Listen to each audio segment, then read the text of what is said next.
our role as a test site is to help safely integrate drones into the national airspace. And with that mission set, we take a holistic approach of how we might ensure that the use of drones in the national airspace is done so safely.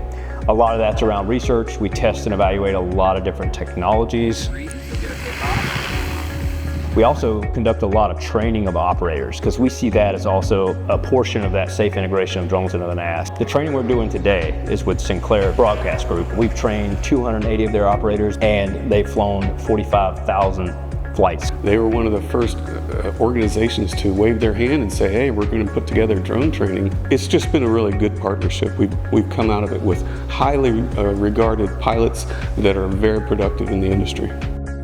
We as a society have a lot of benefits that we're going to gain from the use of drones in assisting everything from medical delivery to, in security inspections to assisting drone as a first responder, so that's like police and fire assistance. Many different places in which this research is going to enable that and help our society benefit from the technology.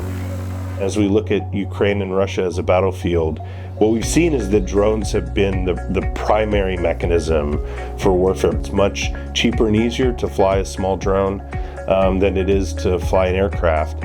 Our current detection systems aren't designed for systems that are the size of birds, that are much quieter, that aren't the size of full aircraft.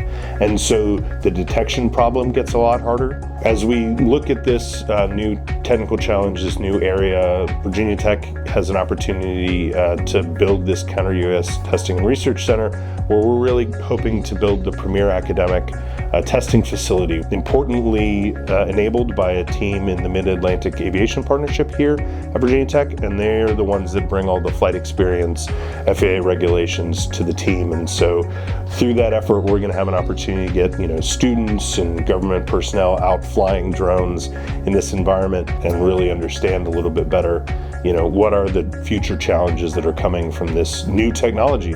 That's the kind of work that we're trying to do here at Virginia Tech.